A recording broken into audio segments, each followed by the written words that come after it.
ఇది ఒక ఉదాహరణ. ఆ పక్క ఎమ్మెల్యేలు ఎంపీలు డీల్ చేస్తూ ఉన్నారు, అది వేరే విషయం. కోన రవికుమార్ దగ్గర నుంచి ఎంపీ భరత్ దగ్గర నుంచి వాళ్ళే అసోసియేషన్ ప్రెసిడెంట్లు, వాళ్ళే సర్టిఫికెట్లు ఇవ్వడము, వాళ్ళే అథెంటికేట్ చేయడము, వాళ్ళే ఉద్యోగాలు ఇప్పించడము. ఓ పక్క ఎంపీలు ఎమ్మెల్యేలు డీల్ చేస్తూ ఉన్నారు, వేరే విషయము. వీళ్ళు కూడా ఒక ఉదాహరణ.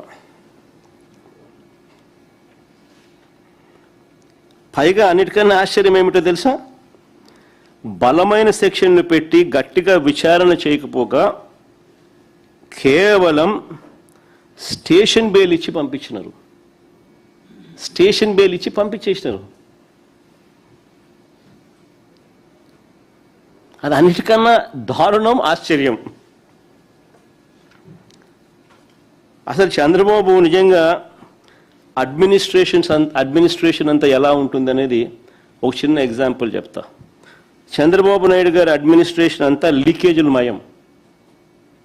1995లో 10th class paper leak. Chandrababu Naidu గారి అడ్మినిస్ట్రేషన్ ఎలా ఉంటుంది అన్నది ఒకసారి చరిత్ర చెప్తా, ఒకసారి వినండి.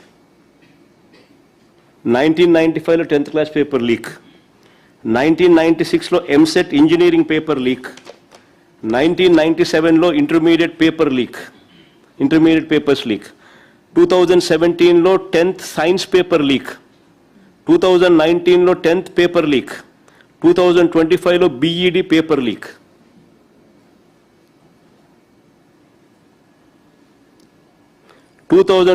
లో 10th మ్యాథ్స్ పేపర్ లీక్.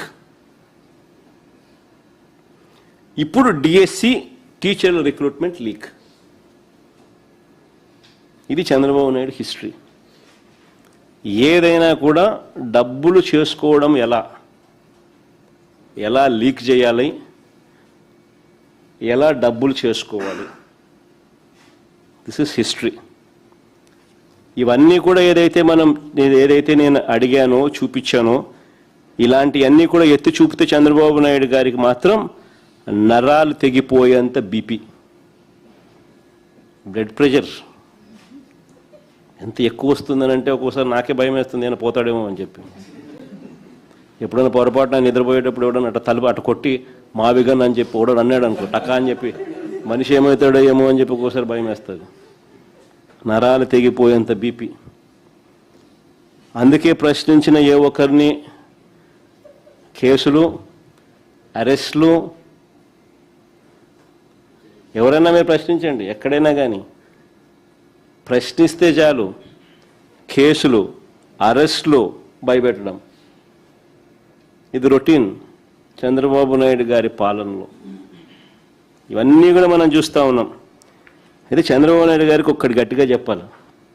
అయ్యా చంద్రబాబు నాయుడు గారు, ఇప్పుడు ఉన్నది జెన్ జీలో ఉన్నాం, జెన్ ఆల్ఫా కూడా వచ్చేసింది. నువ్వు గన ఈ మాదిరిగా తప్పు చేసినాక ఈ మాదిరిగా ఇబ్బందులు పెట్టే కార్యక్రమాలు ఒప్పుకోకుండా ఇబ్బందులు పెట్టే కార్యక్రమాలు చేస్తే కాక్రోచెస్ లేస్తాయి. గుర్తుపెట్టుకో చంద్రబాబు అని చెప్తా ఉన్నా.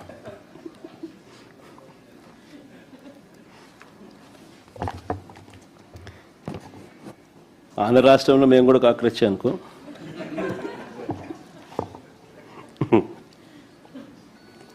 ఇన్ని ఆధారాలు ఉన్నాయి కాబట్టి సిబిఐ దర్యాప్తును అడుగుతా ఉన్నాం. ఇన్ని పక్క ఆధారాలు, సాక్ష్య ఆధారాలు సహా ఉన్నాయి కాబట్టి సిబిఐ దర్యాప్తును అడుగుతా ఉన్నాం. లోతుగా వెళ్తే మరిన్ని విషయాలు కూడా బయటకు వస్తాయి. విద్యాశాఖ మంత్రి సాక్షాత్తు చంద్రబాబు నాయుడు గారి కొడుకు మంత్రిగా ఉన్నాడు కాబట్టి ఈ తప్పులపై విచారణ చేయడానికి చంద్రబాబు ముందుకు రాడు. సరికదా ఎదురుదాడి చేస్తూ తప్పించుకునే ప్రయత్నం చేస్తాడు. కాబట్టి ఖచ్చితంగా సిబిఐ ఎంక్వైరీ కావాలి, వేయాలి.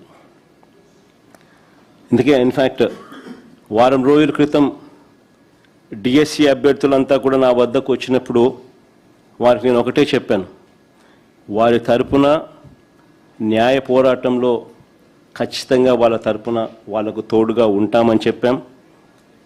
ఒకవేళ అప్పటికీ కూడా వారికి న్యాయం జరగకపోతే మేము అధికారంలోకి రాగానే ఒక కమిషన్ వేస్తాము, రీవెరిఫై చేస్తాము, అన్యాయం జరిగిన వారికి న్యాయం చేస్తాము, తప్పు చేసిన వారిని ఖచ్చితంగా శిక్షను కూడా శిక్షిస్తాము అని కూడా ఇంతకుముందే నేను చెప్పాను. ఇన్ఫ్యాక్ట్ రేపు రాష్ట్ర వ్యాప్తంగా నియోజకవర్గ స్థాయిలో వైఎస్ఆర్ కాంగ్రెస్ పార్టీ ఆధ్వర్యంలో చంద్రబాబు గారి 2 ఏళ్ల వెన్నుపోటు పాలనపై నిరసన ర్యాలీలు రాష్ట్ర వ్యాప్తంగా కూడా ప్రతి కాన్స్టిట్యున్సీలోనూ ప్రతి నియోజకవర్గంలోనూ నిరసన ర్యాలీలు నిర్వహిస్తూ ఉన్నాం. దగాపడ్డ రైతులు, దగాపడ్డ మహిళలు, దగాపడ్డ పిల్లలు, ఇలా దగాపడ్డ ప్రతి వర్గాన్ని కూడా కలుపుకుంటూ రేపు ప్రతి నియోజకవర్గ స్థాయిలో ర్యాలీలు నిర్వహించమని చెప్పి అంగీభావంగా దగాపడ్డ రైతులు, దగాపడ్డ మహిళలు, దగాపడ్డ పిల్లలు, దగాపడ్డ నిరుద్యోగులు, యువతకు నెల 3,000 ఇస్తానన్నాడు సూపర్ 6, సూపర్ 7 హామీల్లో. నెల 3,000 కథ దేవుడు ఎరుగు. వాళ్ళకి రైట్ఫుల్గా రావాల్సిన ఉద్యోగాలు కూడా వాళ్ళకి ఇవ్వకుండా స్కాములు చేస్తూ అక్కడ కూడా దగా చేస్తూ ఉన్న పరిస్థితులను కూడా ఎండగడుతూ రాష్ట్ర వ్యాప్తంగా రేపు 12వ తారీఖున రాష్ట్ర వ్యాప్తంగా ప్రతి నియోజకవర్గ కేంద్రంలో కూడా గట్టిగా ర్యాలీలు, ప్రొటెస్ట్ కార్యక్రమాలు గట్టిగా చేయాలి అని చెప్పి 2 ఏళ్ల వెన్నుపోటు పాలనపై నిరసన ర్యాలీలు గట్టిగా నిర్వహించాలని చెప్పి పార్టీలో ఉన్న క్యాడర్కి అందరికీ కూడా పిలుపునిస్తా ఉన్నాం. సార్, ఎవరైతే డిఎస్సి అభ్యర్థులు అన్యాయం జరిగిందని తిరుగుతున్నారో వాళ్ళని ట్రోల్ చేస్తూ సోషల్ మీడియాలో పెద్ద ఎత్తున ఫేక్ ప్రచారాలు చేస్తున్నారు, వారి కుటుంబ సభ్యులు కూడా ఇబ్బంది పెడుతున్నారు. ఇప్పుడు నేను చెప్పినటివన్నీ కూడా చూపినటివన్నీ కూడా ఎవరిని వ్యక్తిగతంగా విమర్శించాలనో లేకపోతే ఎవరికో ఏదో ఎత్తి చూపించాలనో కాదు, ప్రతి విషయంలోనూ కూడా ఆధారాలతో సహా with facts and figures explain చేయడం అనేది జరుగుతూ ఉంది. ఈ ఫ్యాక్ట్స్ అండ్ ఫిగర్స్లో ఇంత క్రిస్టల్ క్లియర్గా కనిపిస్తూ ఉన్నప్పుడు సమాధానాలు చెప్పాల్సిన చోట సమాధానం చెప్పకపోగా ఎదురుదాడి చేస్తూ తప్పు జరగనట్టుగా అబద్ధాన్ని కప్పిపుచ్చుకునే కార్యక్రమం చేస్తే అది ఏ రోజుటికైనా కానీ దేవుడు హర్షించడు, ప్రజలు హర్షించరు. ఖచ్చితంగా మొట్టికాయలు చంద్రబాబు నాయుడు గారి ఖచ్చితంగా రాబోయే రోజుల్లో దేవుడు ప్రజలు ఖచ్చితంగా వేస్తారు. Sir, CM Chandrababu Naidu says this DSC has been most like transparent way they have conducted this exam. So what do you say on it? In fact, I'll just give a little briefing in English as well, so that because the issue is of national importance, the issue has a bearing on the plight of